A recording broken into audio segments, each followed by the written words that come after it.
Today on Good News Daily, we will be presenting 15 habits of incredibly happy people. I hope some of these habits will help you to become happier as well. Number 1.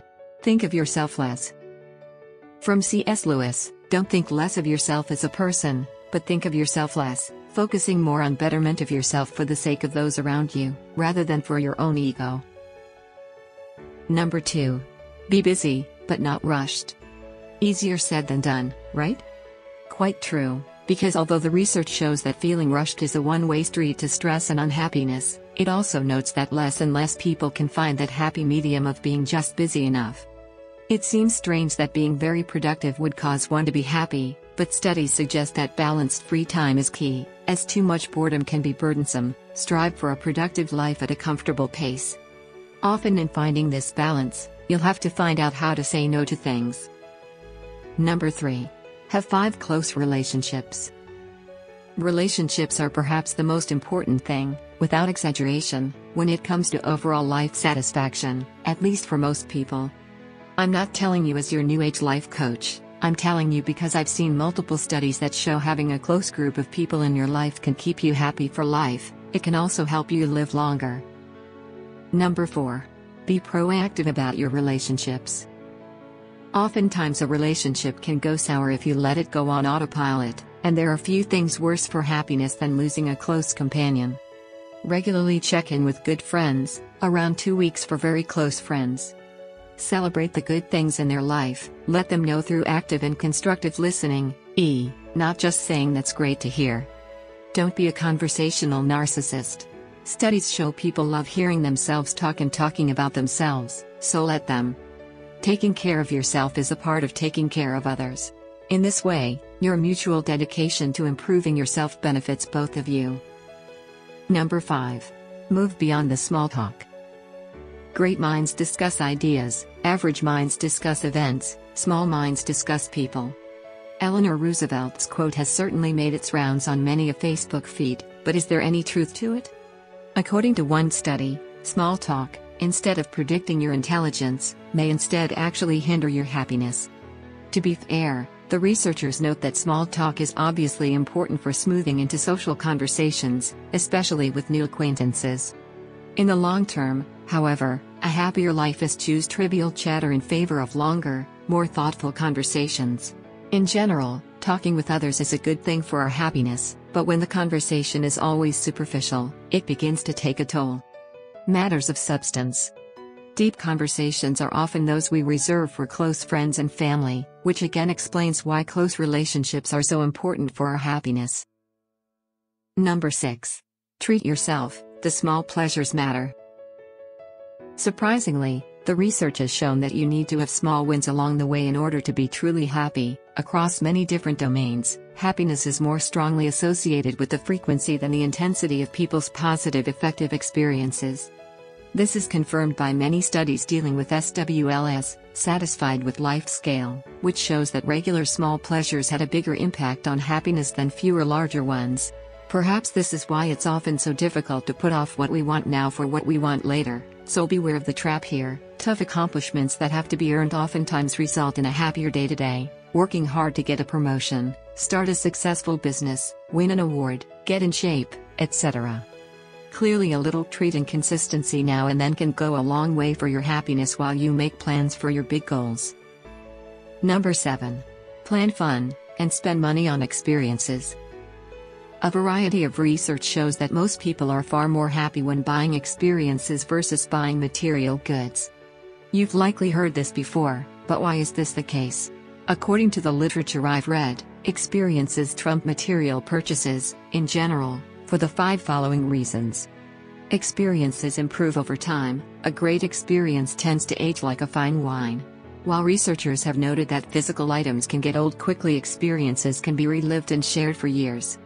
People revisit experiences more often. Going hand in hand with the above point, research shows that experiences tend to get recalled more often. You probably don't reminisce about that first surfboard you bought, but it's likely that you fondly remember your first surfing lesson.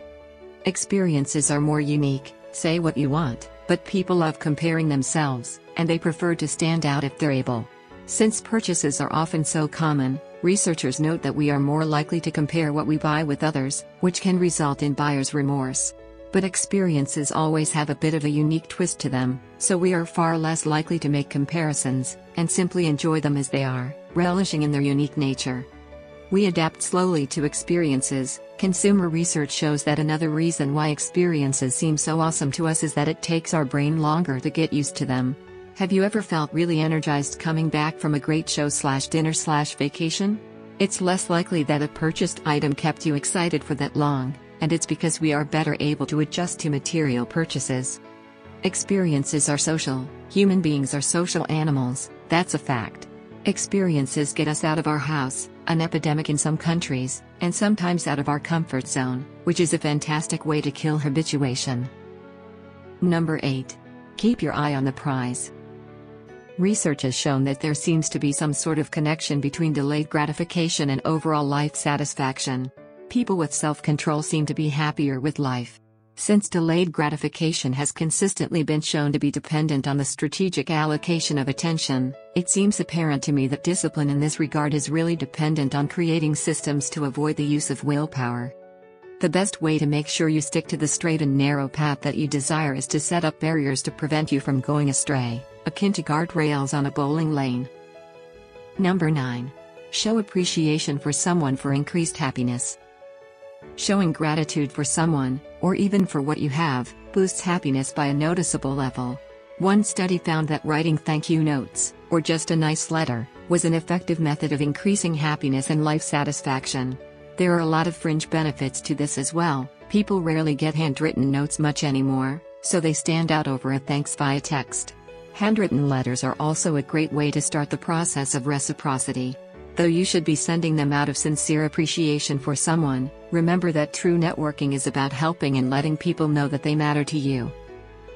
Number 10. Observe happiness in others. Research suggests that the best way to predict how much we will enjoy an experience is to see how much someone else enjoyed it. In one study, researchers found that women were able to reduce the inaccuracy of predicting how much fun they'd have on a speed date by reading a rating left by a previous woman.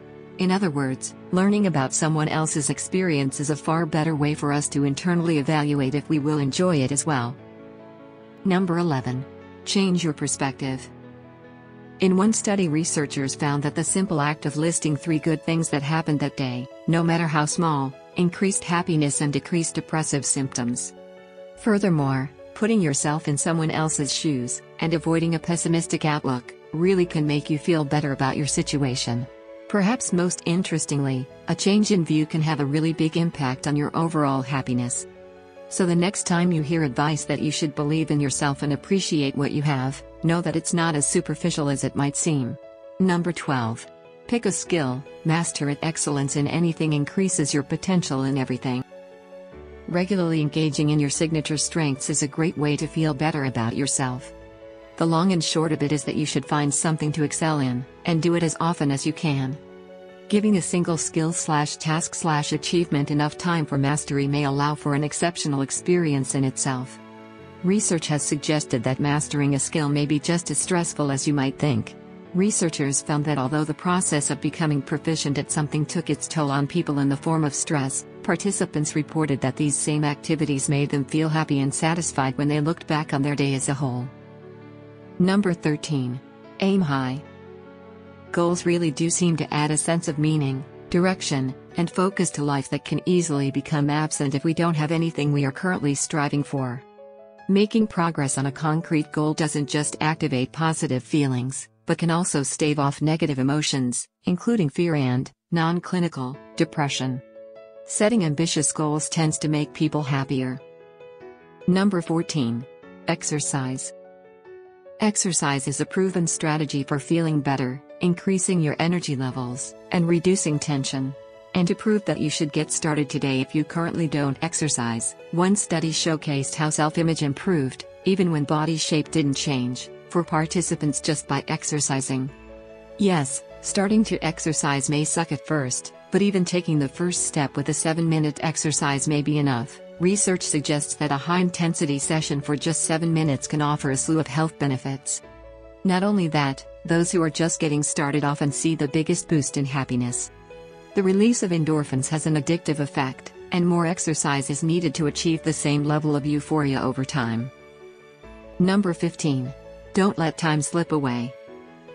This one is a bit less scientific, but I'd rate it as one of the most important on this list. The most important one is maintaining strong relationships, bar none. If you've seen the notorious study on the top 5 regrets of the dying, you'll recall that the number 1 regret was not being true to one's own dreams. This was the most common regret of all. When people realize that their life is almost over and look back clearly on it, it is easy to see how many dreams have gone unfulfilled. Most people had not honored even a half of their dreams and had to die knowing that it was due to choices they had made, or not made. Health brings a freedom very few realize, until they no longer have it. Perhaps the biggest wake-up call here is that these people didn't mean for this to happen. One day blended into the next, and someday passed by, and a call to follow a specific dream went unanswered. Thank you for watching. Please like and subscribe and hit the bell notification so you'll know every time I upload a new video.